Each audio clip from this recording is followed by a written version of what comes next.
8 seconds. That's all the time Evelyn Hart had between seeing danger and disaster, between recognizing death and preventing it, between following every rule she'd ever been taught and breaking the most sacred one of all. 8 seconds to decide let a man die or throw a punch that would change everything. But before we see how those 8 seconds exploded in that hospital hallway, we need to go back. Back 8 hours. Back to when Evelyn Hart was just another nurse on the night shift trying to forget who she used to be. 12 hours before the punch, the morning sun cut through the windows of Mercy General Hospital like it did every other morning. Sharp, clinical, unforgiving. The kind of light that revealed everything and forgave nothing.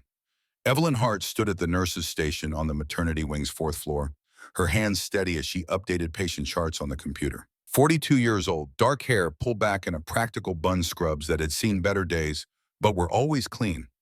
She had the kind of face that patients trusted immediately. Calm, competent, present. What they didn't see was the weight she carried, the ghost that followed her through every sterile hallway, the memories that lived just beneath the surface of those steady hands. Mrs. Patterson, 73 years old, lay in room 408 with an IV drip that needed adjusting. Evelyn entered quietly, checking the flow rate with practiced efficiency. The elderly woman smiled up at her, eyes grateful and tired. "You're an angel, dear," Mrs. Patterson whispered. "The way you take care of people, it's a gift." Evelyn returned the smile, the one she'd perfected over 6 years of civilian nursing. Warm, but not too warm. Professional, but not cold. "Just doing my job, Mrs. Patterson. You rest now." Down the hall, room 412 held a different kind of patient. A first-time mother, 26 years old, gripping the bed rails like they were the only solid things left in the world. Her breathing came too fast, eyes wide with the kind of fear that only comes when your body is doing something you can't control. Evelyn sat beside her, took her hand. The young woman's pulse hammered against Evelyn's fingers. "Listen to me," Evelyn said, her voice low and steady. "In through your nose, out through your mouth. Your body knows what to do. You just need to trust it." She guided the woman through the breathing exercises, 4 counts in, 6 counts out, again and again, until the panic started to fade, replaced by something closer to control. The woman squeezed Evelyn's hand. "Thank you," she breathed. "How are you so calm?" Evelyn paused for just a fraction of a second. Her hand moved to her temple, its fingers brushing the skin there like she was touching a memory she couldn't quite reach. "Just good training, I guess," she said quietly and stood to adjust the monitors. In the break room later, Rachel, a 28-year-old nurse with 5 years less experience and twice as much enthusiasm, shook her head in admiration. "Eve, you're always so calm. Nothing rattles you. Where did you learn to be like that?" Evelyn stared at her coffee. Black, no sugar. The same way she'd drunk it in another life, in places Rachel couldn't imagine. "Just practice," Evelyn said. "You work long enough, you learn to stay steady." It wasn't a lie, not exactly, but it wasn't the truth either. The truth was buried 6 years deep, buried under a new name on her nursing license, buried under civilian credentials that said nothing about the 5 years before, buried under the weight of a 7-year-old girl named Sophia who died in her arms in a children's hospital in Eastern Europe, while Evelyn's team searched desperately for the antidote that arrived 10 minutes too late. Rachel went back to her charts, satisfied with the answer. She didn't see Evelyn's hands tighten around the coffee cup. Didn't see the way Evelyn's eyes went distant for just a moment before she pulled herself back to the present. The present was safe. The present was predictable. The present was patient charts and breathing exercises and elderly women who called her an angel. The present didn't smell like death. 8 hours before the punch, 240 miles away at Naval Station, Norfolk Rear Admiral Garrett Sullivan stood in a briefing room that smelled like strong coffee and old paper. 27 years of service had taught him to read situations quickly. Right now, the situation was clear. He needed to be somewhere else.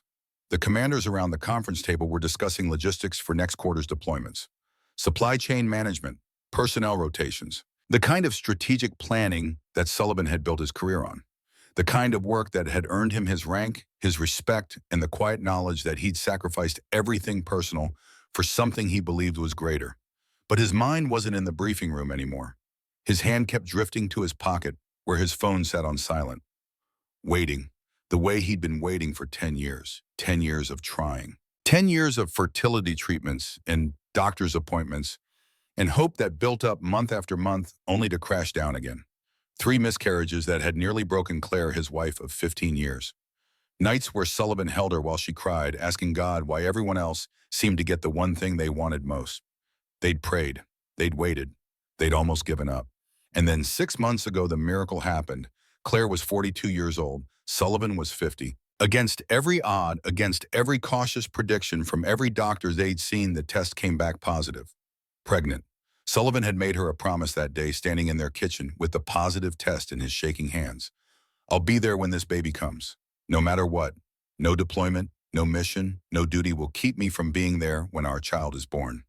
Claire had cried and believed him, even though 27 years had taught her that the Navy always came first. The Navy always came first, and Sullivan always answered the call.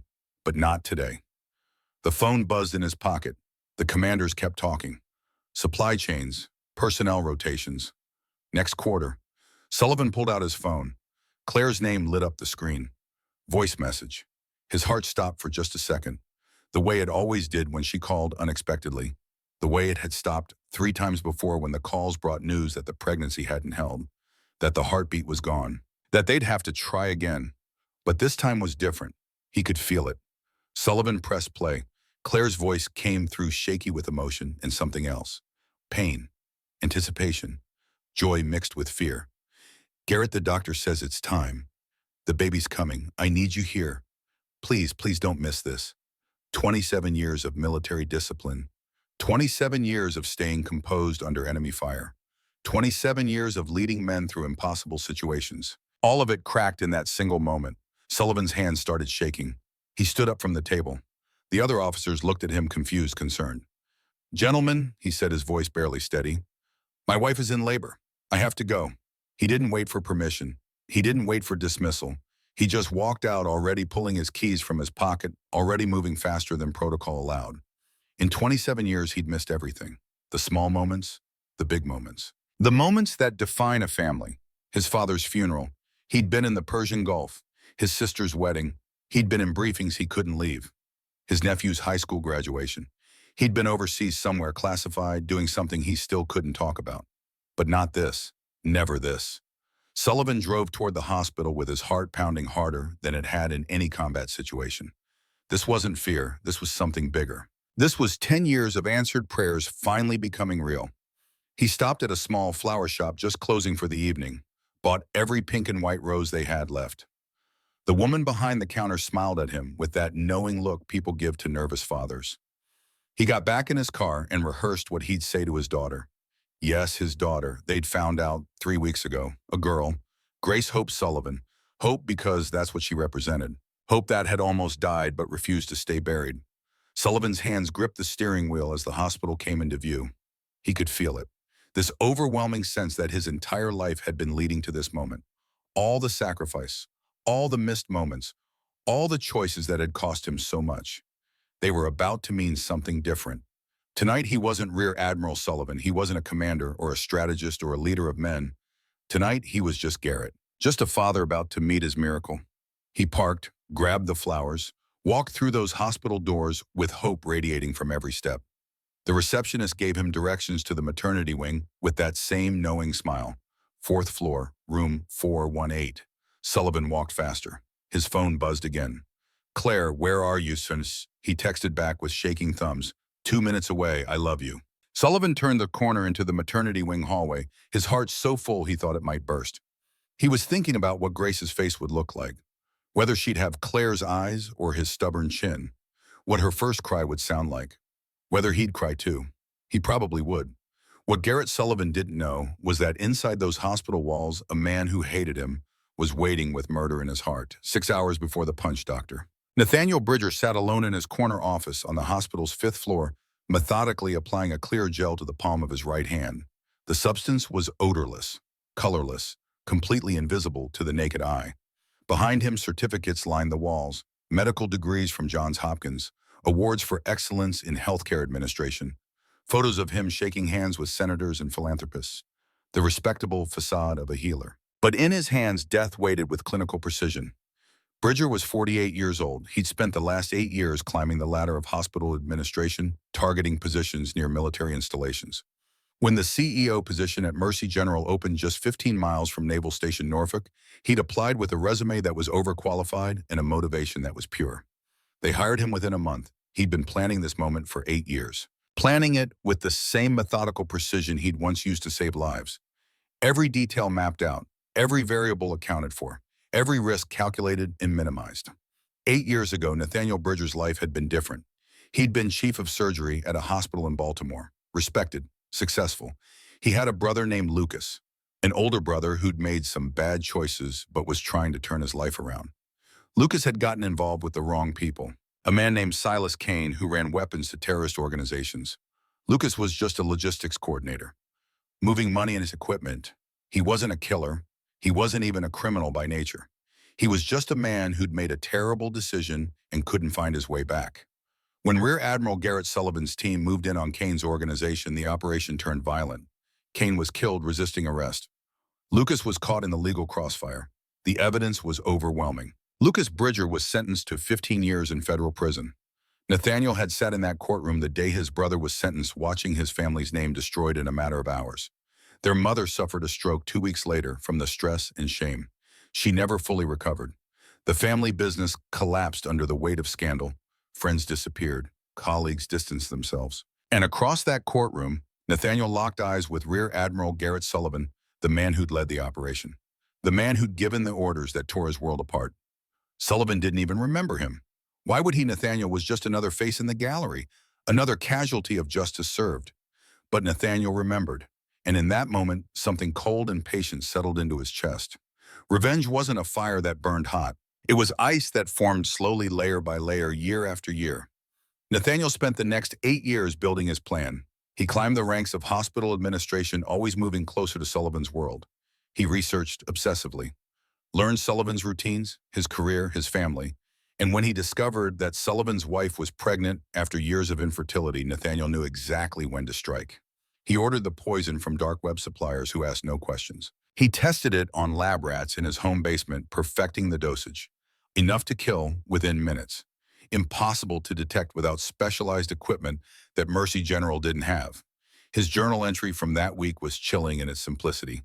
He took my brother. I'll take his chance to be a father. Now sitting in his office, Bridger applied the poison one final time with surgical precision. He checked his watch. His phone buzzed with a text from a hospital clerk he'd paid to watch for Sullivan's arrival. Sullivan 20 minutes out. Bridger stood, applied the poison one more time, practiced his smile in the mirror mounted beside his desk. The reflection showed two men occupying the same space, the concerned CEO and the cold-blooded killer. He adjusted his tie, rehearsed his greeting one more time. Admiral Sullivan, what an honor. Congratulations on your daughter. Extend the hand, warm smile. Firm shake, one handshake, one moment of trust, one perfect murder disguised as a congratulatory greeting. Bridger had thought of everything, the timing, the dose, the alibi. But he hadn't counted on the one person in that hospital who could smell death itself 2 hours before the punch. Evelyn Hart's shift technically didn't start until 8 p.m., but she'd arrived early. She always did. The quiet hours between 6 and 8 were when she could prepare, review charts, check supplies, center herself for the night ahead. The maternity wing was her favorite rotation. New life, hope, families beginning instead of ending. It was as far from her old life as she could get while still using her skills. She walked the hallway checking on rooms, greeting expectant mothers. Her mind was peaceful, present. And then something shifted. It started as a tingling at the base of her skull, a tension that settled into her body like an old friend she'd hoped never to see again. Her instincts, long dormant, began to whisper. Evelyn paused mid-step, breathed deeply, tried to shake it off. Rachel, passing by with a medication cart, noticed. "You okay, Eve?" Evelyn forced a smile. "Yeah, it's nothing." But her eyes drifted down the hallway and the unease wouldn't leave. She'd felt this before. In Berlin. In that warehouse where the sensor said everything was clear, but her nose told her otherwise. 6 hours old sarin deployment. She'd saved 12 lives that day because she'd trusted the feeling. And she'd felt it in Eastern Europe, too late. In that children's hospital where the water was already poisoned and all she could do was watch children die while her team worked frantically to identify the compound. Sophia, 7 years old, brown eyes that looked up at her with so much trust, so much hope that Evelyn would save her. Evelyn hadn't been able to save her. That's when she'd walked away, submitted her resignation, told her superiors she was done hunting death. She wanted to heal instead. I want to heal, not hunt, she'd said as she walked out of that facility for the last time. For 6 years, she'd found the quiet life she craved. Nursing gave her purpose without the weight of national security on her shoulders. She could hold hands instead of weapons. She could ease pain instead of analyzing it. She'd buried her past so deep, she sometimes forgot it had ever existed. But now, walking down this hospital hallway, the past was clawing its way back to the surface. Evelyn checked her watch. 7:45 p.m. 15 minutes until her shift officially started. She made her rounds. Checked on Mrs. Patterson. Checked on the young mother in room 412. Everything normal, everything routine. But the feeling wouldn't leave. 8:42 p.m. Rear Admiral Garrett Sullivan walked through the main entrance of Mercy General Hospital, carrying pink and white roses and a heart full of hope. The receptionist smiled at him. Maternity wing. Yes, ma'am, 4th floor. Congratulations. Sullivan nearly ran to the elevators. As he rode up, he thought about the words he'd practiced. The words he'd say to Grace the first time he held her. Hi, sweetheart. I'm your dad. I'm sorry I kept you and your mom waiting, but I'm here now. I'm here. The elevator doors opened on the 4th floor. Sullivan stepped into the hallway. White walls, fluorescent lights. The sterile smell of disinfectant mixed with something else. Something hopeful. New life. He passed other families. A father holding twins through a nursery window. A grandmother crying happy tears.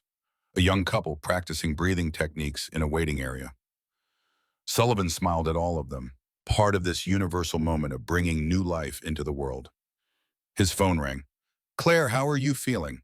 Her voice was strained but full of love. Scared, excited. I need you here, Garrett. I'm 30 seconds away. I love you. He hung up and walked faster, his entire body vibrating with anticipation.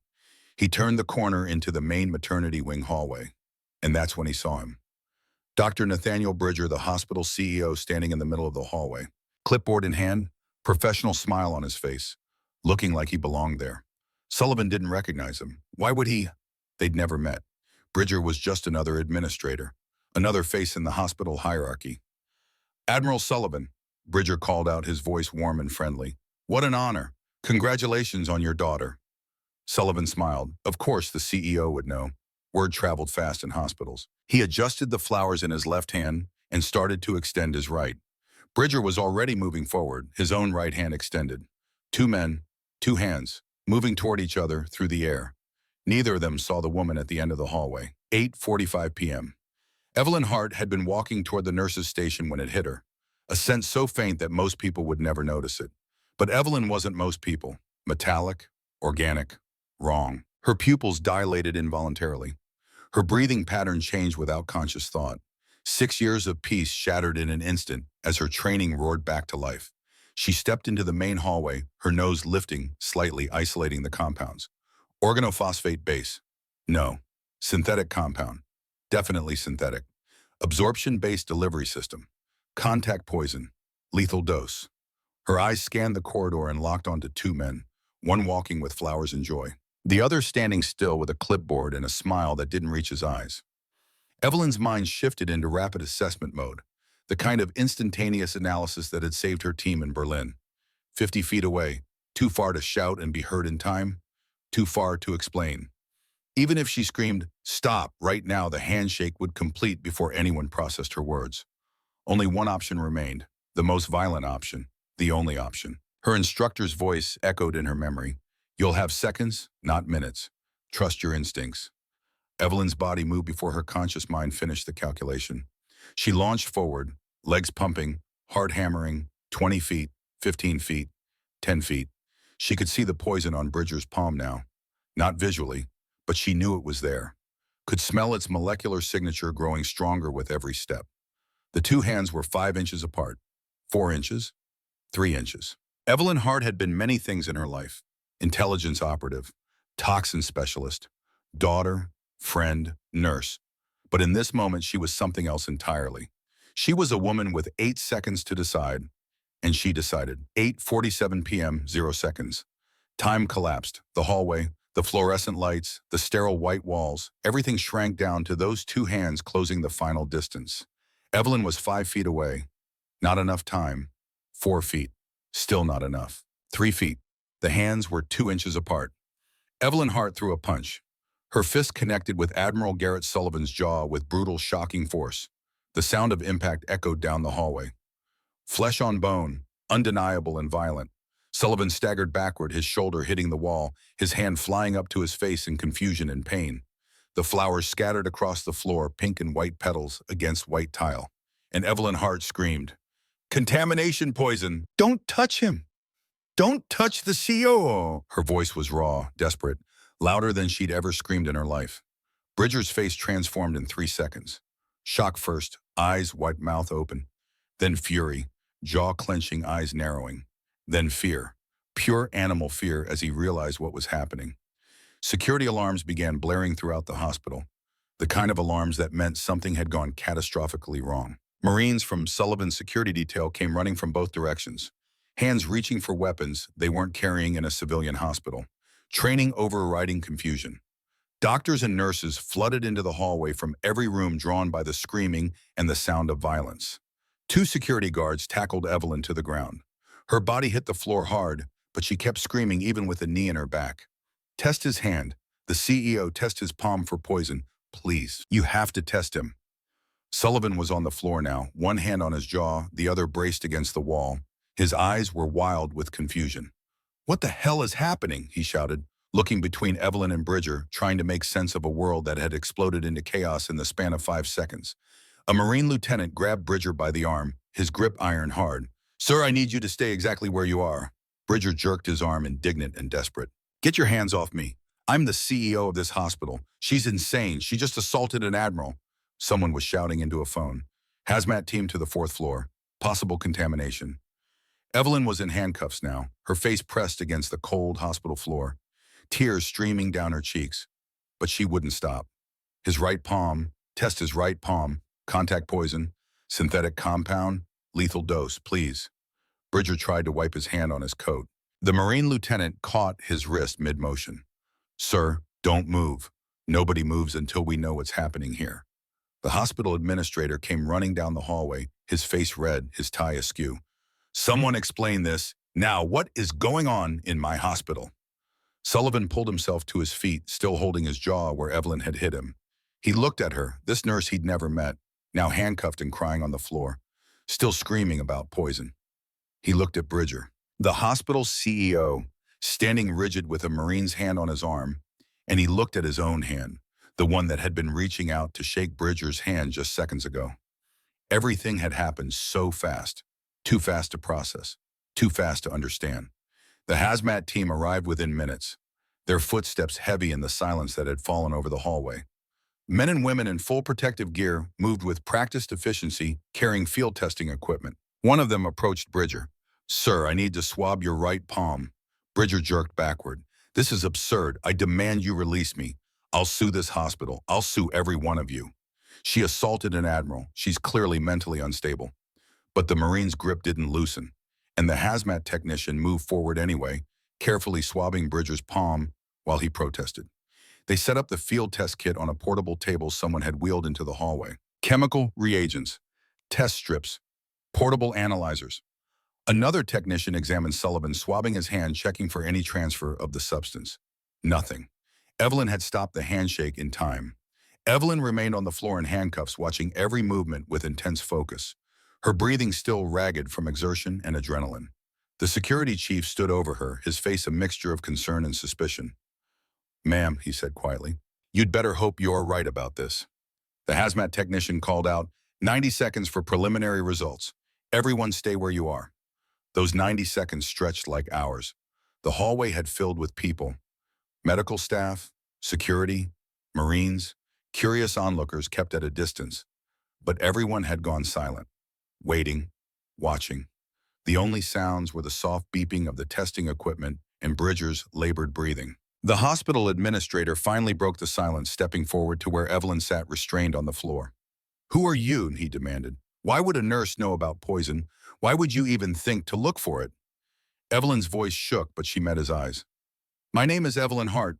Before I was a nurse, I worked for a classified toxin response division. Government work. I can't tell you everything, but I can tell you this. I can identify chemical compounds by scent. It's called hyperosmia combined with specialized training." She took a breath, steadying herself. I smelled an organophosphate compound with a synthetic carrier, contact-based delivery system. Lethal dosage. I recognized it the moment I walked into this hallway.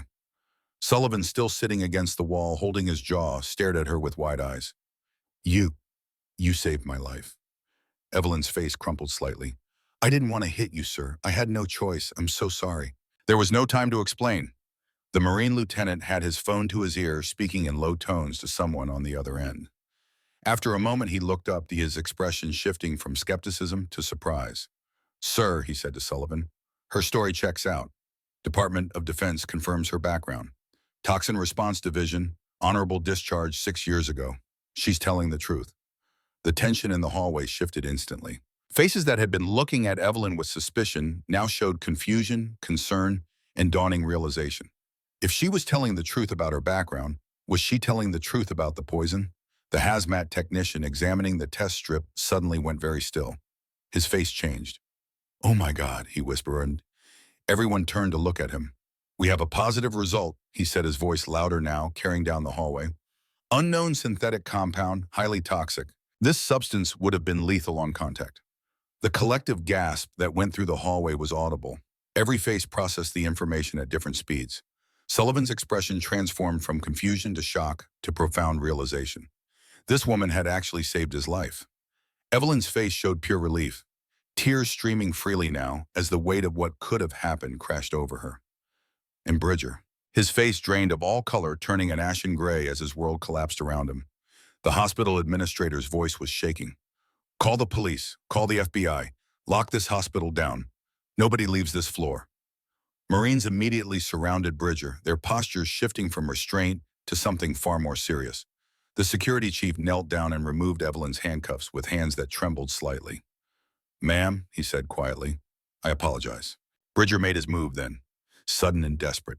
He tried to bolt, tried to run toward the stairwell.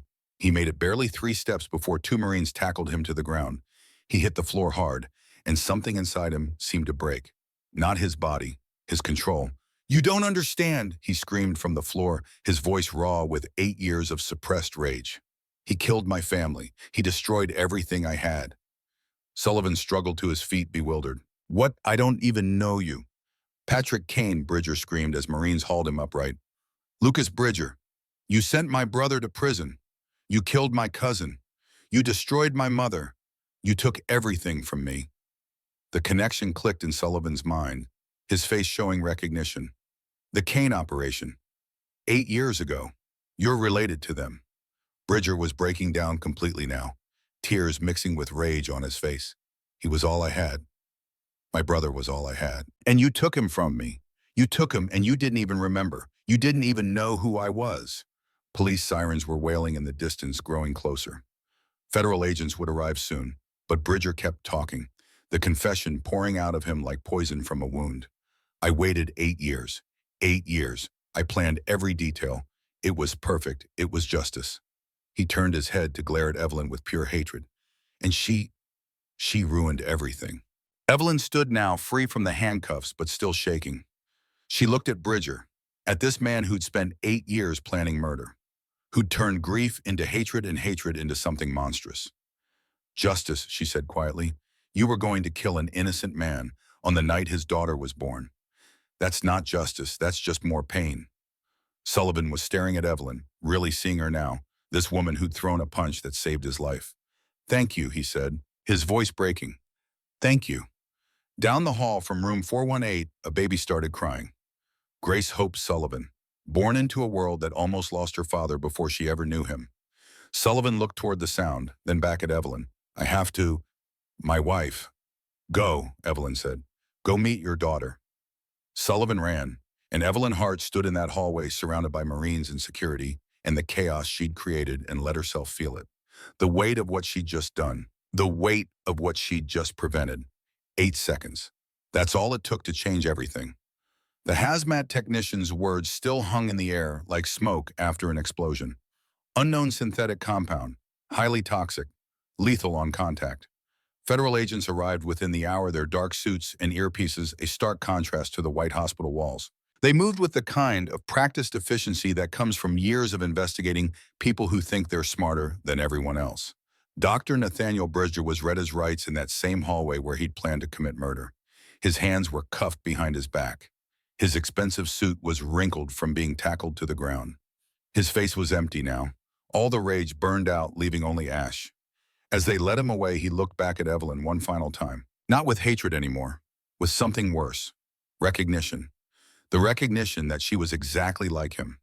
Someone whose past had trained them for violence. The only difference was what they'd chosen to do with that training. Evelyn looked away first. She couldn't hold that gaze. Couldn't let herself see the parallel. Because if she looked too long, she might see herself in those empty eyes. The FBI agents turned to her next, but their approach was different. Respectful. Careful. Miss Hart, the lead agent said.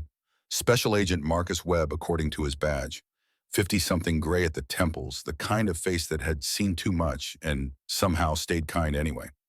We need to ask you some questions, but first let me say thank you. What you did tonight, that took courage most people don't have. Evelyn's hands were still shaking. She clasped them together, trying to make it stop. I just reacted, she said. Training kicked in, that's all. That's not all, Webb said gently. Training gives you the tools, but choosing to use them, especially when it means assaulting a rear admiral, that's something else entirely. The hospital administrator was hovering nearby, phone pressed to his ear, clearly in crisis management mode. The legal implications of what had just happened in his hospital were probably already calculating in his head. Rachel, Evelyn's colleague, pushed through the crowd. Her young face was pale with shock. Eve, oh my God, are you okay? I heard you. Did you really? Evelyn nodded. Words felt too heavy right now. Rachel stared at her like she was seeing a stranger. Who are you? She whispered. Really? Before Evelyn could answer, Special Agent Webb stepped in. Miss Hart needs to come with us. We have a lot to discuss. Hospital administration has been notified. He turned to Evelyn, his voice dropping lower. We found some things in Bridger's office. Things you need to see. Evelyn's stomach dropped. What kind of things? Webb's expression was grim. The kind that suggests Admiral Sullivan wasn't his only target. 3 hours later, Evelyn sat in a makeshift command center the FBI had set up in the hospital's conference room. Laptop computers lined one wall, their screens showing security footage and document scans. Agents moved in and out, carrying evidence bags and files. On the table in front of Evelyn lay a journal, leather-bound. 8 years of handwriting, 8 years of obsession. Special Agent Webb sat across from her. We need you to look at this, he said. Your background, your training. You might see things we miss. Evelyn opened the journal. The first entry was dated 8 years ago, 2 days after Lucas Bridger was sentenced. Today, Justice died. Today, my brother was taken from me. Today, I learned that doing your duty means destroying families. Rear Admiral Garrett Sullivan doesn't know my name, doesn't know my face, but he will. When his time comes, he'll know exactly who I am and what he took from me.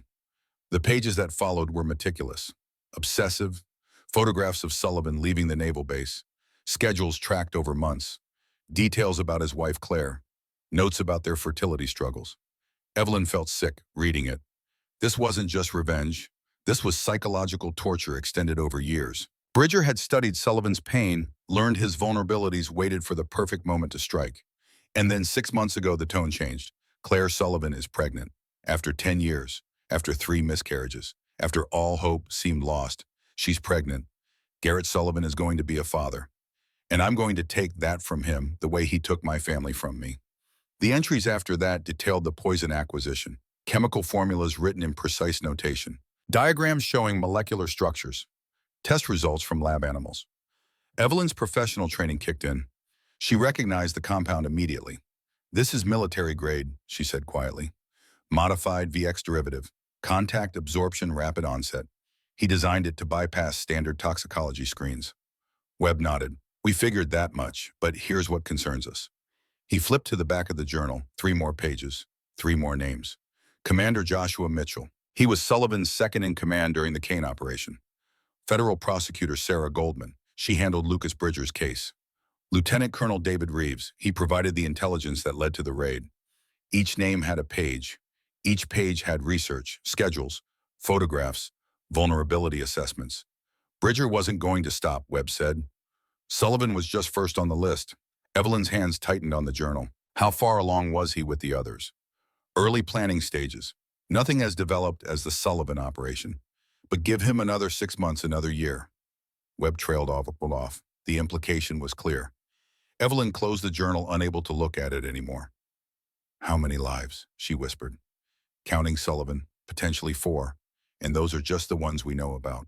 4 lives, 4 families. 4 moments of grief and loss and destruction, all planned out in neat handwriting in a leather journal. Evelyn thought about Sophia, that 7-year-old girl in Eastern Europe, the one she hadn't been able to save. She'd spent 6 years running from that failure, 6 years trying to bury it under routine nursing shifts and patient charts and the quiet satisfaction of helping people in small, manageable ways. But tonight her past had caught up with her, and this time she'd saved someone. 4 someones, actually. The weight of it was almost too much to bear. Special Agent Webb was watching her carefully. Miss Hart, there's something else you should know. When we ran your background, your file came with flags. High-level clearance required. Your resignation from the Toxin Response Division. It wasn't standard procedure. Evelyn looked up sharply. What do you mean? I mean your superiors fought hard to keep you, filed multiple requests to deny your resignation. Your skills were considered critical to national security. I know, Evelyn said quietly. They told me I was irreplaceable, that no one else had my combination of abilities and training. So why did you leave? The question hung in the air. Evelyn was silent for a long moment. Then she started talking. Not because she wanted to, but because these people deserved to understand what had happened tonight, and understanding required context.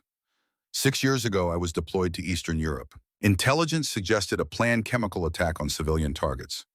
By the time my team arrived, it was already happening. A children's hospital, contaminated water supply, dozens of kids affected.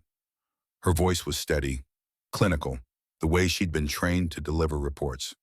I worked 18 hours straight, identified the compound, helped doctors understand treatment protocols, did everything I was trained to do.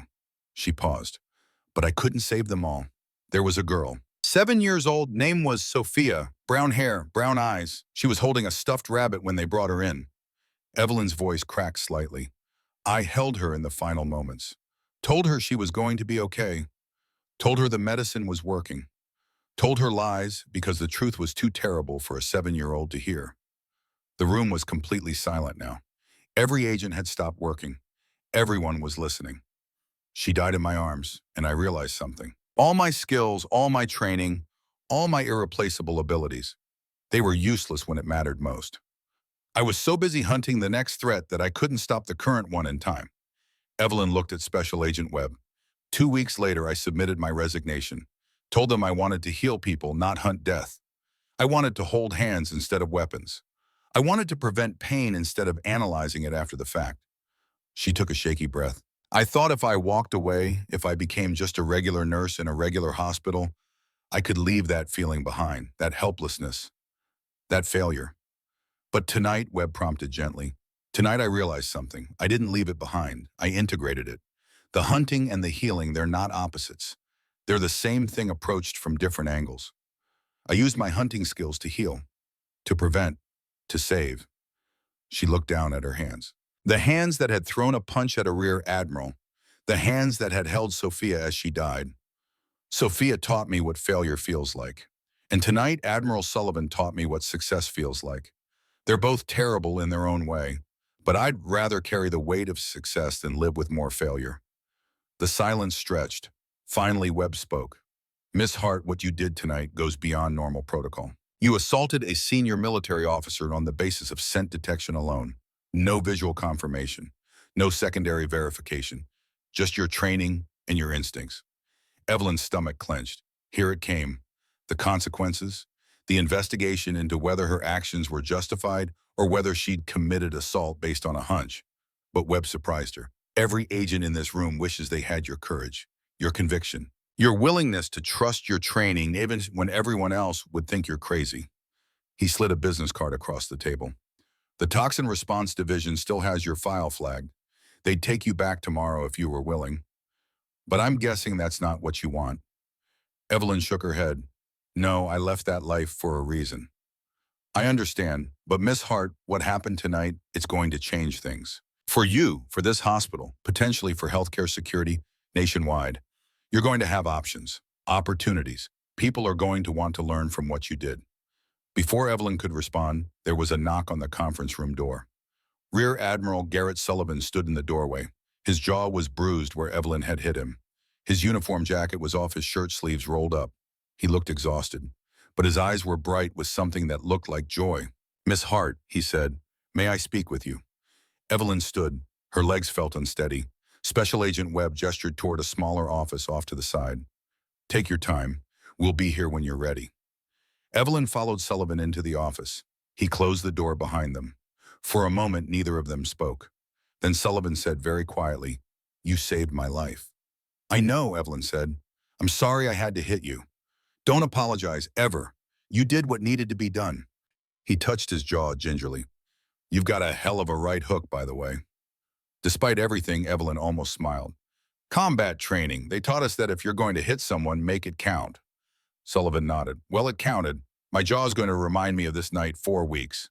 He moved to the window, looking out at the parking lot below. "I want you to know something about tonight, about what almost happened." Evelyn waited. "Claire, my wife, she had complications during the delivery. They had to do an emergency C-section, high-risk situation. If I hadn't been there," he trailed off, "I might have been the only family member who could have made medical decisions if something went wrong." The implications sank in slowly. "You didn't just save my life," Sullivan continued. "You saved my daughter's chance to know her father. You saved my wife from going through the scariest moment of her life alone. You saved my family." He turned to face her. Grace Hope Sullivan, born at 9:47 p.m., 7 pounds 3 ounces. Perfect in every way. His voice broke slightly. "I got to hold her, got to cut the cord, got to see Claire's face when she heard that first cry. I got to be there for the moment that matters most. Because of you." Evelyn felt tears building behind her eyes. "I lost someone once," she said. "Someone I couldn't save. A child. And I've spent 6 years trying to make peace with that failure. Tonight, when I smelled that poison, when I saw you walking toward him, all I could think was not again. I can't fail again." "You didn't fail," Sullivan said firmly. "You succeeded in the most impossible way. You trusted your training when every instinct says that's crazy. You acted when action meant breaking every rule. You chose courage over protocol." He reached into his pocket and pulled out his phone. Showed her a photo. Baby Grace, swaddled in a pink blanket, tiny face peaceful in sleep. "This is who you saved tonight. This is the life that almost wasn't." Evelyn touched the screen with trembling fingers, fresh tears flowing now. "She's beautiful." "She is, and she's going to grow up knowing that a nurse named Evelyn Hart made sure her father was there on the day she was born." They stood in silence for a moment. Then Sullivan said something that surprised her. "The hospital board wants to meet with you tomorrow morning, 9 a.m. Fear flashed across Evelyn's face. "Am I being fired?" Sullivan smiled, the first real smile since he'd arrived. "I think it's quite the opposite, but I'll let them tell you." He extended his hand, properly this time, safe and clean. They shook hands, the handshake that should have happened in that hallway, the one that would have killed him if Evelyn hadn't intervened. "Thank you, Evelyn," Sullivan said quietly, "for my life, for my family, for everything." He left her alone in the office. Evelyn sank into a chair and let herself feel it. All of it. The fear, the relief, the weight of what she'd done. The ghost of Sophia finally at peace. The image of baby Grace safe and alive. 6 years ago, she'd walked away from her old life, believing she was running from death. Tonight, she realized she'd been running towards something else entirely. Toward the moment when all her training, all her pain, all her loss would mean something. Toward 8 seconds that would change everything. Outside the office, the hospital was returning to normal. Patients were being checked. Families were being reassured. Life was continuing in that way it always does, even after moments of crisis. But for Evelyn Bahart, nothing would ever be normal again. 2 floors up in the maternity ward, Claire Sullivan held her daughter and cried tears of joy and relief and gratitude for a nurse she'd never met. 5 blocks away in the back of an FBI vehicle, Dr. Nathaniel Bridger stared at his hands and wondered when exactly he'd become a monster. And in room 418, Rear Admiral Garrett Sullivan sat beside his wife's bed holding his daughter and made a silent promise. He would make sure Evelyn Hart's courage didn't go to waste. He would make sure her skills were used to protect others. He would make sure her moment of bravery became something bigger than just one saved life. He pulled out his phone and made a call. Despite the late hour, the person on the other end answered immediately. "This is Rear Admiral Sullivan. I need to speak with someone about establishing a security protocol program. Healthcare facilities, chemical and biological threat detection. I have someone in mind who would be perfect to lead it. He paused, listening. Yes, I understand it's late, but trust me, what I'm proposing could save hundreds of lives, possibly thousands. Another pause.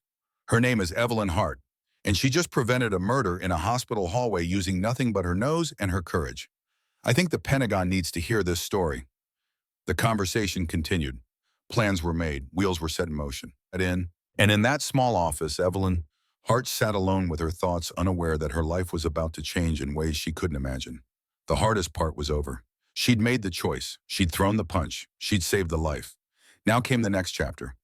The one where she figured out what to do with the second chance she'd given herself. The one where she stopped running from her past and started building something with it. But first, she needed to sleep. Evelyn pulled out her phone. 3 missed calls from Rachel, 2 from the nursing supervisor, 1 text from Special Agent Webb. Take tomorrow off. You've earned it. She typed a response, can't, have a meeting with the hospital board at 9 a.m. Webb's reply came quickly. Good, they're going to make you an offer. My advice, take it. The world needs more people like you. Evelyn stared at the message. More people like her. People who could smell death before it arrived. People who were willing to throw punches to save lives. People who understood that sometimes the most violent act could be the most merciful. 6 years ago, she'd thought people like her were part of the problem. Hunters, warriors, people trained for violence. Tonight, she'd learned that maybe they were part of the solution too. Maybe the world didn't need less people like her. Maybe it needed more. Evelyn stood, straightened her scrubs, wiped her face, took a deep breath. Tomorrow morning would bring new challenges, new decisions, new paths she couldn't see yet. But tonight, she'd done what needed to be done. Tonight, she'd saved a life. 4 lives, actually. And somewhere in Eastern Europe, in a memory 6 years old, a 7-year-old girl named Sophia could finally rest. Because Evelyn Hart had finally forgiven herself for not saving her, by saving someone else. The conference room was empty when Evelyn walked back through. The FBI agents had packed up their equipment, cleared out their files. Only Special Agent Webb remained typing on a laptop. He looked up as she entered. Miss Hart, heading home?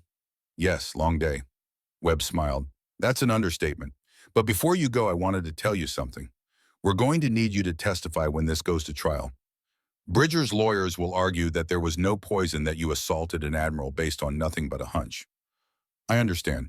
The evidence we found tonight, it's solid, but your testimony will be crucial. You'll need to explain your training, your abilities, your decision-making process. Evelyn nodded. I can do that. I know you can. You're one of the most composed people I've ever interviewed, even after everything that happened tonight. He closed his laptop. But I also want you to know, if you need anything, support counseling, someone to talk to, the Bureau has resources. What you experienced tonight, it's traumatic. Even when the outcome is good. Evelyn appreciated the gesture. Thank you. I'll keep that in mind. She turned to leave, then stopped. Agent Webb, can I ask you something? Of course. How often does this happen? People planning murder in hospitals, using poison, targeting specific victims over years. Webb considered the question carefully. More often than the public realizes, less often than you'd fear. Healthcare facilities are soft targets. Lots of people, lots of access, lots of trust. It makes them vulnerable.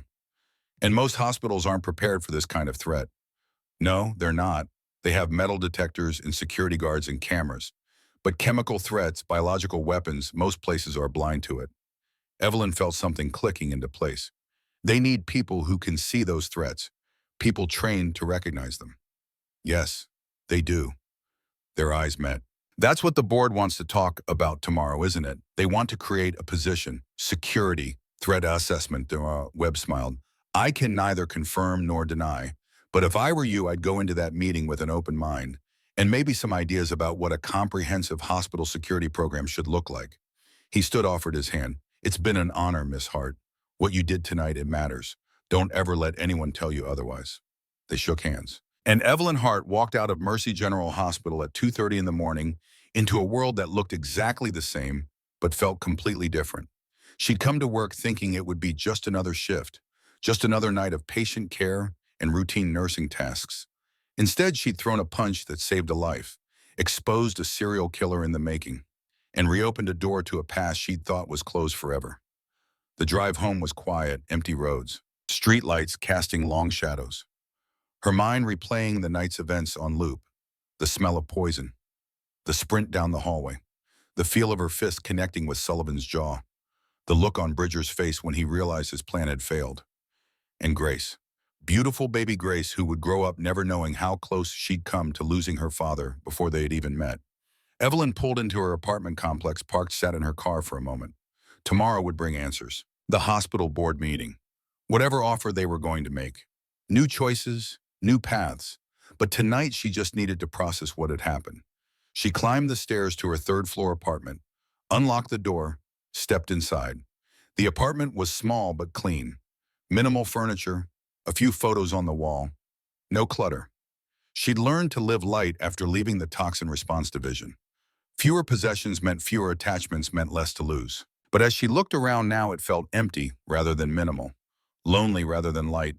6 years of keeping people at arm's length. 6 years of going through the motions. 6 years of hiding from herself. Tonight had blown that wide open. Evelyn showered, changed into comfortable clothes, made tea she wouldn't drink, sat on her couch and stared at the wall. Her phone buzzed. A text from an unknown number. "Miss Hart, this is Claire Sullivan. My husband gave me your number. I hope that's okay. I just wanted to say thank you. You saved my family tonight. If there's ever anything I can do for you, anything at all, please let me know. You're always welcome in our home, always. With deepest gratitude, Claire." Evelyn stared at the message. Family, home, gratitude. 3 things she distanced herself from for 6 years. 3 things that suddenly felt possible again. She typed a response. "Mrs. Sullivan, thank you for your kind words. Congratulations on your daughter. She's beautiful. I'm just glad I was in the right place at the right time. All the best to your family. Evelyn." She hit send before she could overthink it. The response came quickly. "You weren't in the right place at the right time. You were trained to be in that place and prepared to act in that time. That's not luck. That's skill and courage. Grace will grow up knowing your name. Thank you for giving us our future, Claire." Evelyn felt tears building again. Giving them their future. That's what she'd done tonight. Given a family their future by recognizing danger before it struck. Maybe Special Agent Webb was right. Maybe the world did need more people like her. People who could stand between the innocent and the threat. People who were willing to act when action meant breaking rules. People who understood that sometimes violence prevented greater violence. Maybe her past wasn't something to run from. Maybe it was something to use. Evelyn set down her phone and let herself feel it. The weight and the lightness all at once. The burden and the release. For 6 years, she'd been carrying Sophia's death like a stone around her neck, believing that she'd failed, that her skills were useless when they mattered most. But tonight, she'd learned something different. She hadn't failed Sophia, she'd just been too late. And being too late isn't the same as being useless. Tonight, she'd been early. She'd been prepared. She'd been exactly what was needed when it was needed. And 4 people were alive because of it. That was worth something. That was worth everything. Evelyn Hart finally slept. Not peacefully, but deeply. The sleep of someone who'd carried a weight for so long that putting it down felt like flying. And tomorrow at 9 a.m. she would walk into a hospital board meeting and hear an offer that would change the trajectory of her life. An offer to turn 8 seconds of courage into something permanent. An offer to make sure those 8 seconds mattered not just for one family, but for thousands. But for now, she slept and dreamed of a little girl named Sophia who smiled and said, "You did good, Miss Evelyn. You did real good." The morning sun felt different. Evelyn Hart woke at 6 a.m. 3 hours before her meeting with the hospital board. She'd slept 4 hours, not enough, but more than she'd expected. Her body was exhausted, but her mind was electric. She stood in front of her bathroom mirror, studying her reflection. Same face, same dark hair, same brown eyes. But something had shifted, something fundamental. The woman looking back at her wasn't running anymore. Evelyn showered dressed in the most professional clothes she owned. A gray blazer she'd bought 2 years ago for a nursing conference and barely worn since. Black slacks, simple jewelry. She looked like someone who belonged in a boardroom, not someone who'd punched an Admiral 12 hours ago. Her phone showed 6 missed calls. 3 from Rachel, 2 from other nurses at the hospital, 1 from a number with a Washington, D.C. area code.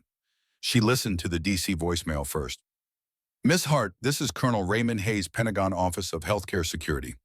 Rear Admiral Sullivan contacted me last night regarding your actions at Mercy General Hospital. I'd like to discuss a potential consultation opportunity with the Department of Defense. Please return my call at your earliest convenience." Evelyn saved the message, her mind racing. The Pentagon? Already.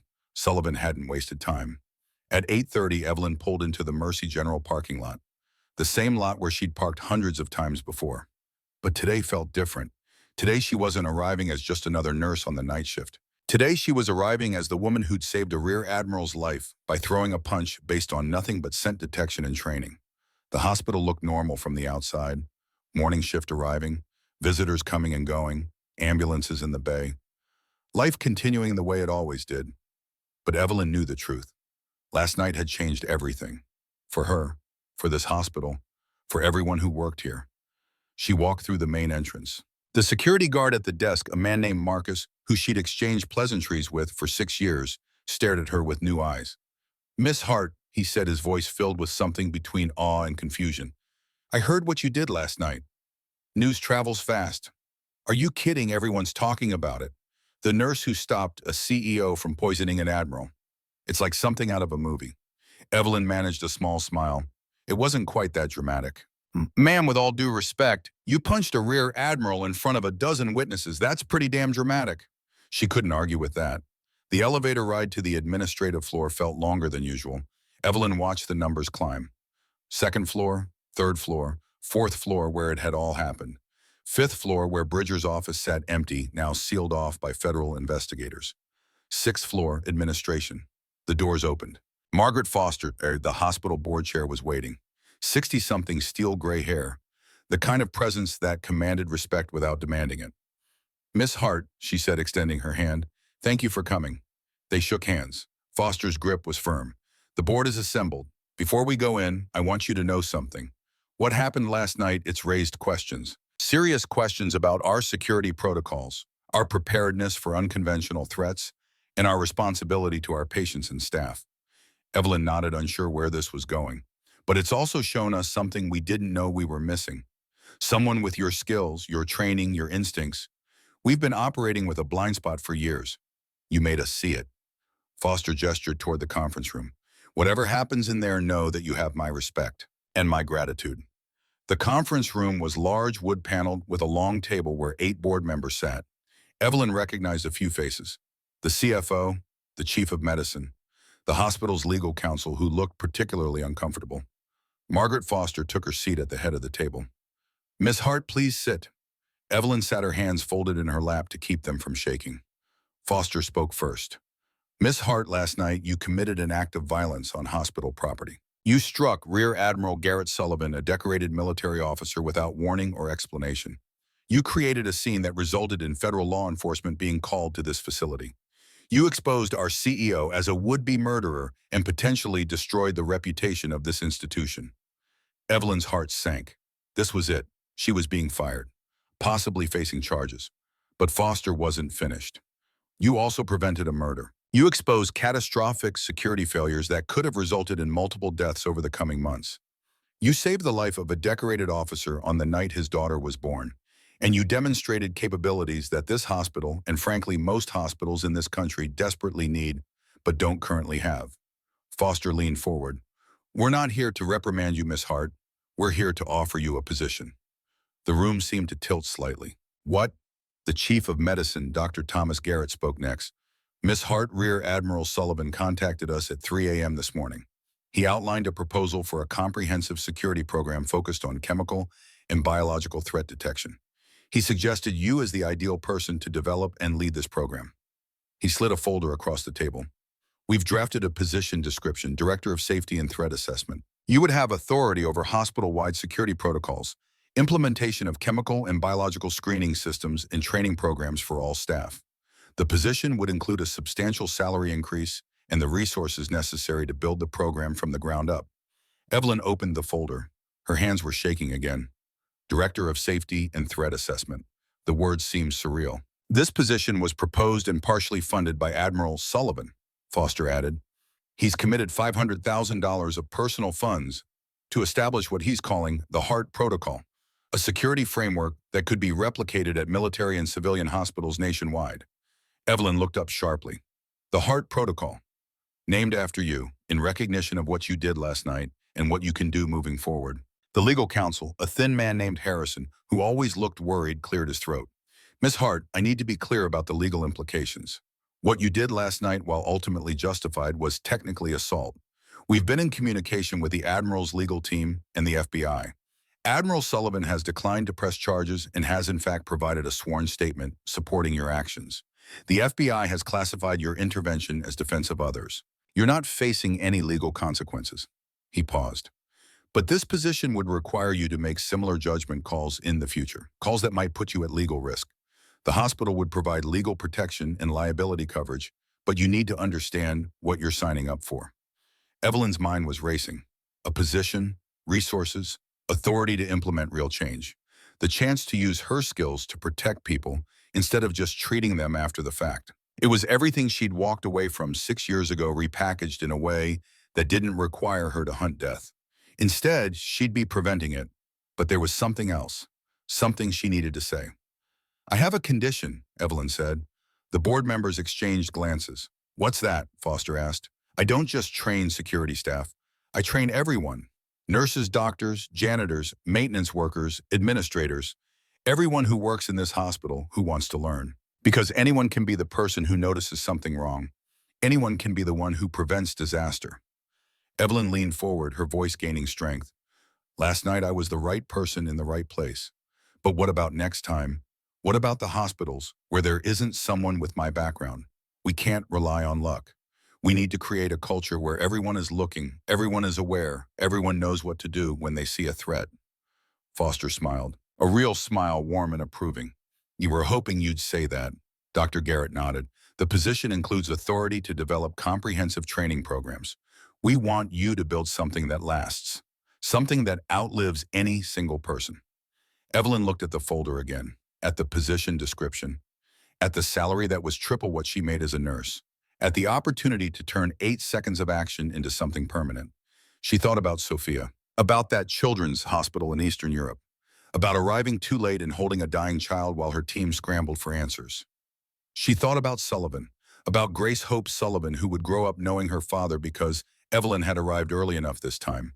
She thought about the 3 other names in Bridger's journal, the people who would have died in 6 months, a year, 2 years if last night hadn't happened. Early versus late. Prevention versus response. Building systems versus reacting to crises. Maybe this was what she'd been running toward all along. I accept, Evelyn said. The board broke into smiles. Foster extended her hand across the table. Welcome to your new position, Director Hart. When can you start? Today, right now, we have work to do. Over the next 3 months, Evelyn Hart transformed Mercy General Hospital. She started with the basics. New chemical detection systems at every entrance. Portable testing kits on every floor. Monitoring protocols for staff visitors and patients showing suspicious behavior. But the real work was human. Evelyn developed training programs that taught healthcare workers to be the first line of defense against unconventional threats. Not through paranoia, but through awareness. Through pattern recognition. Through trusting their instincts when something felt wrong. Every Tuesday and Thursday evening she taught classes, 50 people at a time. Nurses who'd worked alongside her for years and were seeing her in a completely new light. Doctors who were skeptical at first but became convinced after the first session. Maintenance workers who realized their positions gave them unique vantage points for noticing anomalies. Rachel, her former colleague, was one of her most dedicated students. I worked next to you for 3 years, Rachel said after one class.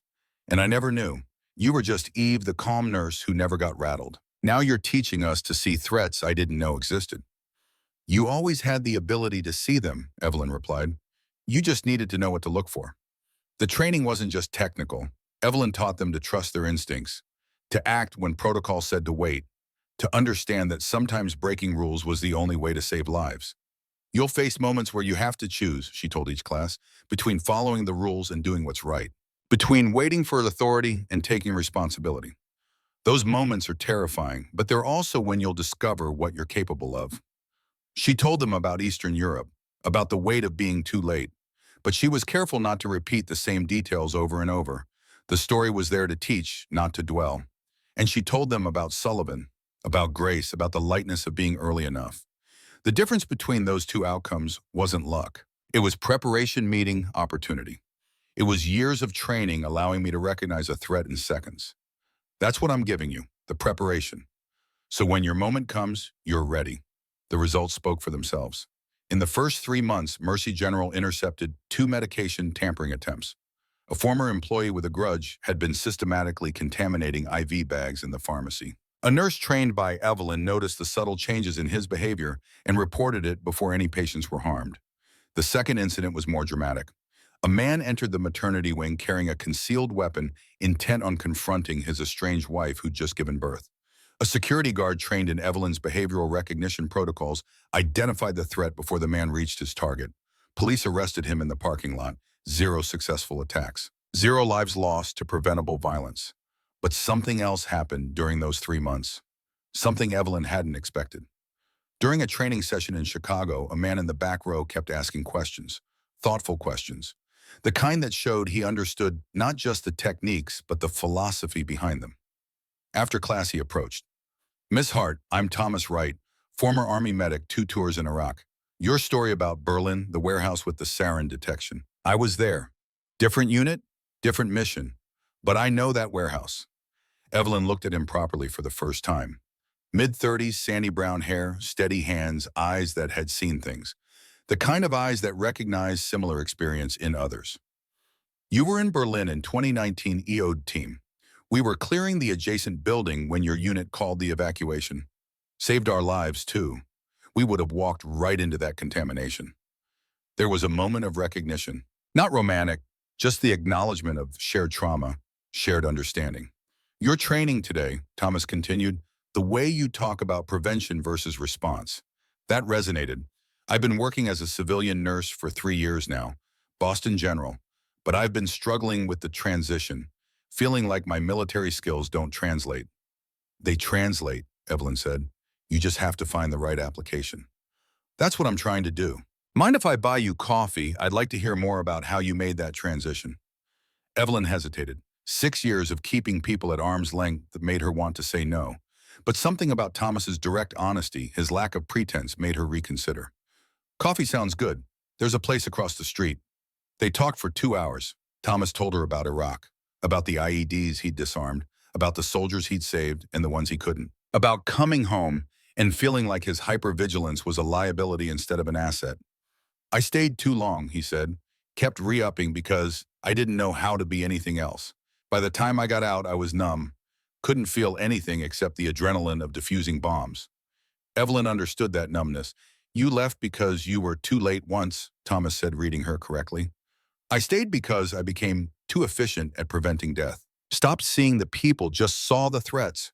We're both trying to find balance." "Are you finding it?" "Starting to. Your work, the heart protocol, it's showing me a different way. Using those skills without the numbness. Protecting people without losing yourself." When they parted that evening, Thomas said, "I'm transferring to a hospital in Virginia next month, closer to family. But if you're ever in the Boston area before then, let me know. I'd like to continue this conversation." Evelyn found herself saying yes. Over the next 3 months, they texted occasionally. Quick messages about training techniques, about difficult transitions, about the challenges of teaching civilians to see threats without creating paranoia. Nothing romantic, just 2 people who understood each other's journey. When Evelyn traveled to Boston for a consultation at Massachusetts General, Thomas met her for dinner. This time the conversation shifted. Less about trauma, more about recovery. Less about what they'd taught you, more about what they were building. "You're doing something remarkable," Thomas said. "The heart protocol, it's spreading. Every hospital I talk to wants it. You're changing healthcare security nationwide." "I'm just implementing systems. Anyone could do it." "That's not true. The systems matter, but what really matters is you showing people it's possible, that someone with our background can transition, can build instead of just defend." Evelyn looked at him across the table. "Are you building something?" Thomas had trying to. "Started a support group at Boston General for veterans transitioning to healthcare. Turns out there are a lot of us. Combat medics, corpsmen, field surgeons, all struggling with the same things. Trying to figure out how to use our training without the combat. That's good work. It's your work that inspired it. You showed me it was possible." When dinner ended, Thomas walked her back to her hotel. "Evelyn, I know you're focused on your mission. I know you've spent years keeping distance, but I'd like to see you again. Not as colleagues, as people who might want to know each other better." Evelyn's first instinct was to say no, to protect herself, to maintain the distance she'd carefully constructed. But she thought about Claire Sullivan's words from a conversation weeks earlier. You're allowed to have work that matters and a life that fulfills you. They're not mutually exclusive. I'd like that too, Evelyn said. 6 months into her new position, Evelyn's life had developed a rhythm she hadn't thought possible. 3 weeks each month she traveled, consulting with hospitals, training staff, customizing the heart protocol for different facilities. The work was exhausting but purposeful. 1 week each month she stayed home, taught classes at Mercy General, caught up on administrative work, and saw Thomas, who'd transferred to a hospital in Richmond just 2 hours away. Their relationship developed slowly, carefully. Two people who'd learned not to trust easily, learning to trust each other. Thomas understood her nightmares, the ones where she was back in Eastern Europe, holding Sophia, watching the light fade from a child's eyes. Evelyn understood his hypervigilance, the way he constantly scanned for threats even in safe environments. They didn't try to fix each other. They just understood. You know what I appreciate about you, Thomas said one evening as they sat on Evelyn's apartment balcony. You don't ask me to be less than I am. You don't tell me to relax or calm down or stop being so aware. Because that awareness saved lives, including mine in Berlin, apparently. Exactly. You get that it's not a bug, it's a feature. We just need to use it right. 6 months became 9 months. 9 months became a year. And somewhere in that year, Evelyn realized she'd stopped running from connection. Stopped believing that caring about people meant inevitable loss. One evening, Thomas proposed. Not with grand gestures or public displays, just the two of them after a quiet dinner at her apartment. Evelyn, I know we're both damaged. I know we've both spent years protecting ourselves. But I think we protect each other better together than apart. Will you marry me? She said yes. But before the wedding could happen, Evelyn faced the biggest test of the heart protocol yet. 18 months after that night in the hospital hallway, Rear Admiral Garrett Sullivan stood in a Pentagon briefing room, presenting data that couldn't be ignored. The heart protocol has been implemented at 47 military hospitals nationwide, Sullivan said. Threat detection is up 340%. Preventable incidents are down 78%. We're seeing a cultural shift. Healthcare workers are no longer passive targets. They're active participants in security. The screens behind him showed statistics, graphs, success stories from hospitals across the country. A general in the back row raised his hand. Admiral, this is impressive, but it's expensive. Training programs, equipment, personnel. How do we justify the costs? Sullivan's response was immediate. Sir, every prevented attack saves lives, legal liabilities, and institutional trust. The heart protocol doesn't cost money. It saves money and lives. The general nodded slowly. And this nurse, Miss Hart, she's training the trainers. Yes, sir. She's developed a certification program.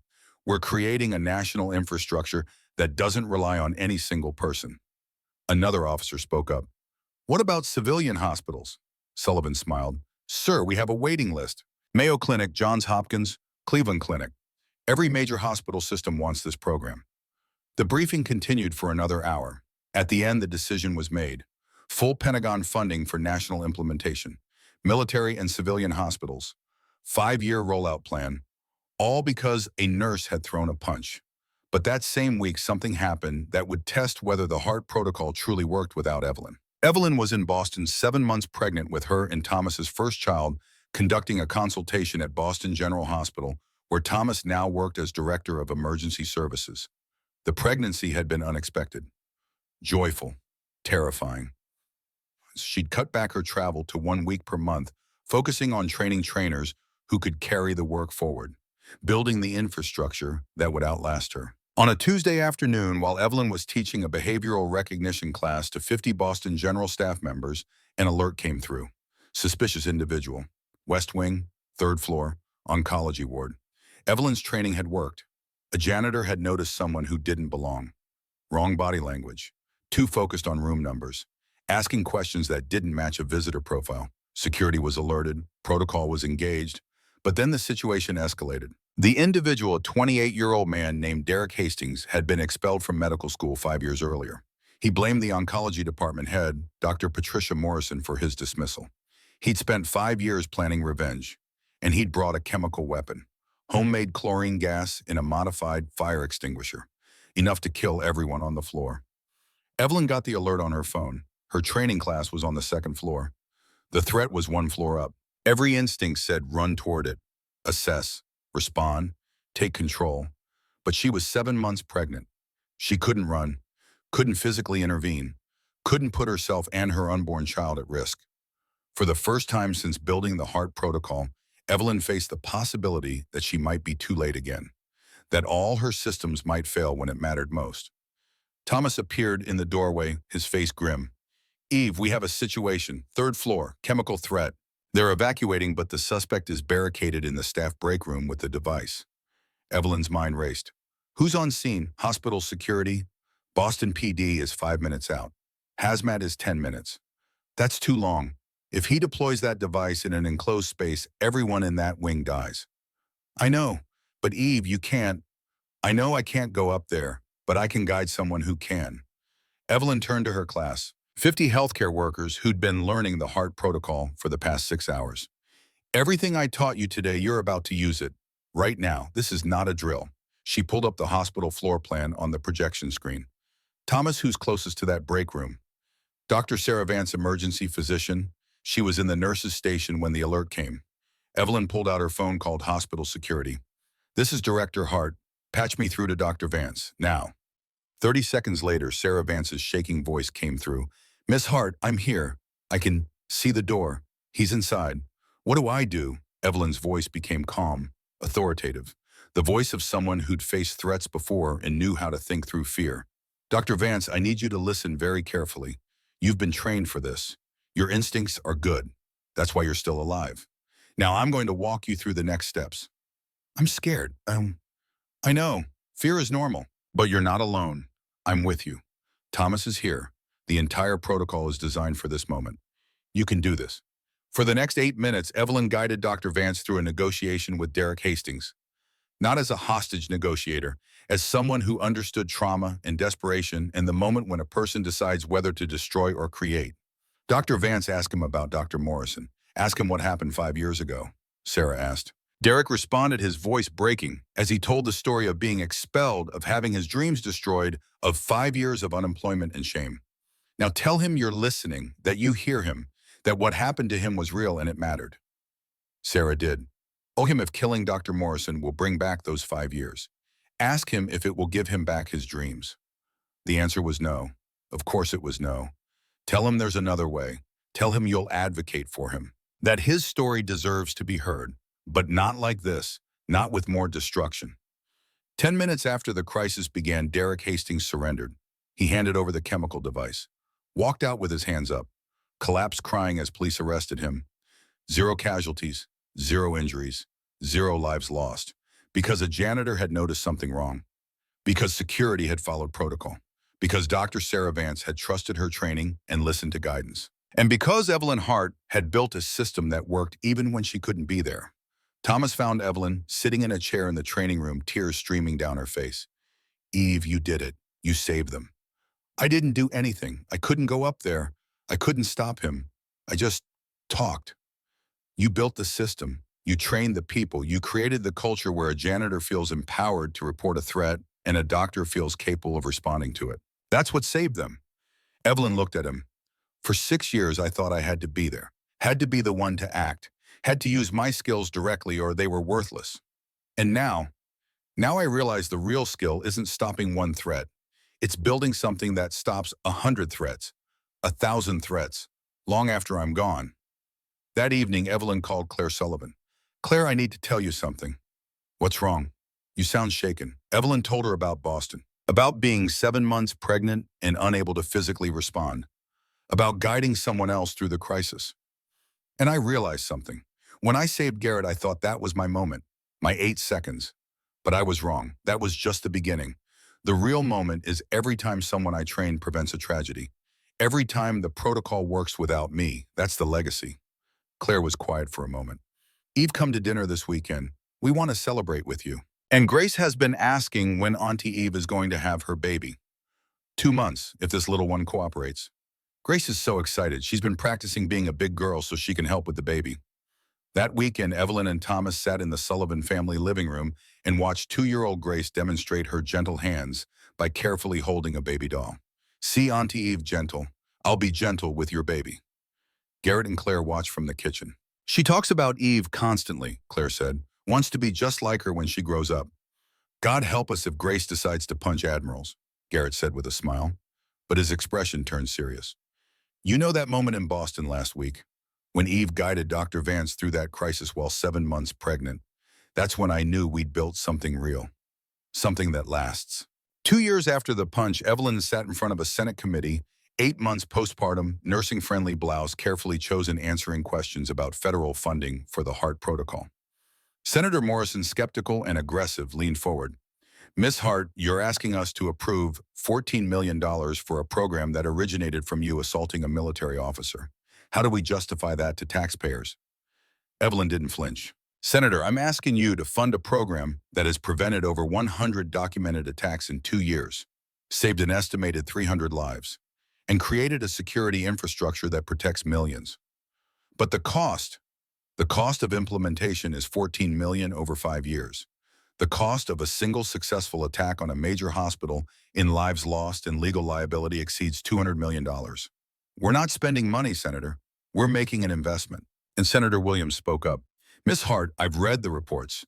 The data is compelling, but you left the Toxin Response Division 6 years ago. You became a civilian nurse. What made you come back to this work? Evelyn paused. Senator, 6 years ago, a child died in my arms because I arrived too late. I left because I couldn't carry the weight of hunting threats anymore. But 2 years ago, I prevented a death by recognizing a threat early. And I realized hunting and healing aren't opposites. They're the same thing from different angles. Senator Morrison wasn't satisfied. But what about Hartford? Last month, a hospital implementing your protocol had a false positive. A visitor was detained, his diabetic emergency mistaken for suspicious behavior. He's suing for $2 million. Doesn't that prove your system creates as many problems as it solves? This was the attack Evelyn had been preparing for. Senator, I'm familiar with the Hartford incident, and you're right, it was a false positive. The staff member who reported the visitor made an error in judgment. But here's what you're not mentioning. That same hospital using the same protocol prevented 2 legitimate threats in the 6 months prior. A domestic abuser trying to access his victim in the ICU, and a former employee attempting to tamper with medication supplies. She leaned forward. No system is perfect. False positives happen, but the alternative is no system at all. No awareness, no prevention. Just hoping that threats don't materialize and responding after people are already dead. So you're saying some civil liberties violations are acceptable? I'm saying that training people to recognize genuine threats and giving them protocols to respond appropriately saves more lives than it endangers. The Hartford visitor was detained for 40 minutes, received medical treatment for his diabetic emergency and survived. The 2 people who would have been killed by the threats we prevented didn't have to die. I'll take that trade every time. Senator Williams interjected. Miss Hart, if we approve this funding, what's your vision? Where does the heart protocol go from here? Evelyn pulled out a tablet, displayed a map on the screens behind her. 800 hospitals nationwide in 5 years. Training centers in 6 regions. Certification programs that create a network of qualified instructors. And international expansion. The World Health Organization has already approached us about adapting the protocol for hospitals in Europe, Asia, and South America. That's ambitious. Senator, my daughter is 4 months old. Her name is Sophia Claire Wright. When she grows up, she's going to live in a world where hospitals exist. I'm asking you to make those hospitals safer for her and millions like her. Not just in America, everywhere. The room was silent. Senator Morrison sat back, his aggression deflated. How do we know this isn't just empire building? How do we know you're not creating a security apparatus that benefits you personally? Because I'm not going to run it forever, Senator. I'm building infrastructure that outlasts me, training people who will train others. Creating systems that work whether I'm there or not. In 5 years, I plan to step back to an advisory role. Let the next generation lead. And in the meantime, I show up, I teach, I build, and I trust that the people I'm training will be ready when their moment comes. The same way someone trusted me 2 years ago. The hearing continued for another hour. Questions were asked, data was presented, concerns were addressed. At the end, the vote was 14-6 in favor of federal funding. The heart protocol would become national policy. As Evelyn left the hearing room, Thomas was waiting outside with Sophia in a carrier. How'd it go? We won. Thomas kissed her. Never doubted it. Sophia made a small sound. Evelyn took her from the carrier, held her close. Your mom just changed healthcare security policy for an entire country, Thomas said to the baby. No pressure for your future achievements. Evelyn smiled. She can be whatever she wants, as long as she knows that the skills you're given aren't about what you were. They're about what you build. 3 years after the punch, Evelyn Hart stood in her office at the National Healthcare Security Initiative headquarters. The nameplate on her door read, Director Dr. Evelyn Hart. She'd finished her doctorate, not because she needed the credential, but because she wanted the knowledge, wanted to understand the broader context of what she was building. On her desk sat 3 photos. Grace Sullivan, now 3 years old, dressed as a doctor for Halloween. Thomas holding Sophia, now 18 months old, her mother's dark hair and her father's steady eyes. And a photo from the White House ceremony where Evelyn and Garrett Sullivan both received the Presidential Medal of Freedom. Her citation: for extraordinary service in developing comprehensive security protocols that have saved hundreds of lives and transformed healthcare safety nationwide. Sullivan's for leadership in championing innovative security solutions and demonstrating the courage to support unconventional approaches. They'd stood side by side on that stage. 2 people whose lives had intersected for 8 seconds and created ripples that spread farther than either could have imagined. A knock on the door pulled Evelyn from her thoughts. Come in. Rachel entered, now 31, no longer wondering why her colleague was so calm. Now a regional training coordinator overseeing implementation in 7 states. Eve, we have 3 more hospitals requesting certification training: Portland, Seattle, and Anchorage. Can we handle the expansion? Evelyn looked at the map on her wall, pins marking every hospital implementing the Hart Protocol, 800 and counting. We handle it the same way we always do. We train trainers. We build capacity. We trust the system. Rachel smiled. You've built something remarkable. We've built something remarkable. This isn't mine anymore. It belongs to everyone who uses it. That evening, Evelyn drove home to the house she shared with Thomas and Sophia, not the sterile apartment where she'd lived alone for 6 years. A real home with family photos on the walls and toys scattered on the floor, and the beautiful chaos of a life fully lived. Thomas was making dinner, Sophia playing with blocks on the kitchen floor. How was your day? He asked. 3 more hospitals. Expansion continuing. The protocol is spreading faster than I can keep up. That's the point, isn't it? You built it to work without you. Evelyn picked up Sophia, held her close. Sophia grabbed her face with small hands, all joy and trust. I used to think I had to be there, had to be the one to act, had to use my skills directly or they were worthless. And now I understand. The real skill is building something that multiplies. Every person I train trains others. Every protocol prevents not just one threat, but creates the conditions to prevent hundreds. She looked at Thomas. I'm pregnant again. Thomas dropped the spatula. What? 6 weeks. I found out yesterday. Eve, are you happy? Terrified, excited, both. Thomas pulled her into a hug, careful of Sophia between them. We're expanding too. Everything's expanding. The protocol, our family, the work. Can you handle it all? Evelyn thought about that question.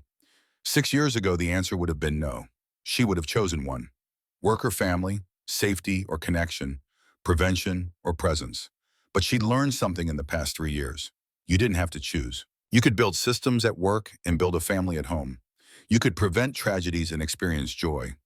You could use your past without being trapped by it. I can handle it, she said, because I'm not doing it alone anymore. That night, after Sophia was asleep and Thomas was reading beside her, Evelyn opened her laptop one final time. An email from the World Health Organization, subject international implementation of Hart Protocol. They wanted her to consult on adapting the program for hospitals worldwide: Europe, Asia, South America, Africa, global healthcare security. It was overwhelming, exciting, impossible, and absolutely necessary. Evelyn started typing her response. I'm honored by this opportunity. However, I'm expecting my 2nd child in 7 months. I propose a different approach. Rather than me consulting directly, I'll train a team of international coordinators who can adapt the protocol for their regions. The Hart Protocol works because it's not dependent on any single person. Let's prove that globally. She hit send. Tomorrow would bring new challenges, new hospitals, new threats, new lives to protect. But tonight she would just be here, with her family, with her life, with the quiet satisfaction of knowing she'd built something that mattered. Evelyn Hart closed her laptop and went to check on Sophia one more time. The little girl slept peacefully, completely unaware that her mother had changed healthcare security for millions of people, completely unaware that 8 seconds of courage had become a lifetime of legacy, completely unaware that sometimes the bravest thing you can do is stop running from your past and start building with it instead. And somewhere in a memory that would never fully fade but had finally found peace, a 7-year-old girl named Sophia smiled, because Evelyn Hart had learned the lesson. You can't save everyone, but you can build systems that save more people than you ever could alone. You can train others to see threats you'll never encounter. You can create a culture where prevention becomes possible. And you can do all of that while also building a life worth living. The punch that saved one life had become a protocol that saved thousands. The 8 seconds that changed everything had become a movement that would outlast everyone who started it. And the woman who once ran from her skills had become the woman who taught the world to use theirs. Not through violence, though. Sometimes violence prevented greater violence. Not through fear, though. Awareness of danger kept people safe. Through preparation, through training, through building something bigger than any single moment. Evelyn Hart finally slept, peacefully, deeply, the sleep of someone who'd carried a weight for so long that putting it down felt like flight. And tomorrow at 9 a.m. she would wake up and continue the work. Not because she had to, because she'd chosen to. And that choice made freely and with full knowledge of the pain made all the difference. Rear Admiral Garrett Sullivan retired from active duty at 53, choosing family over further advancement. He serves on the boards of 3 veteran organizations and advocates for military family support programs. He spends his evenings reading to Grace, present and engaged. He chose family over stars and has no regrets. Dr. Nathaniel Bridger is 7 years into his 30-year sentence in federal prison. He refused all interview requests. His brother Lucas, still in prison, refused to see him when Nathaniel requested a visit. Revenge cost him everything he claimed to protect. Dr. Evelyn Hart continues to expand the Hart Protocol worldwide. Married to Thomas Wright, mother of 2, she went from running from her past to building the future and now lives fully in the present. Grace Hope Sullivan is a healthy, thriving 3-year-old who calls Evelyn Auntie Eve and has no idea how close she came to never knowing her father. She is the life that almost wasn't. The Hart Protocol has been implemented at over 800 hospitals across 4 continents. It has prevented an estimated 500 violent incidents and saved over 1,000 lives in its first 5 years. The real legacy isn't in the numbers. It's in the truth that sometimes breaking the rules is the only way to do what's right. Sometimes the most violent act can be the most merciful, and sometimes one person in one moment can change everything.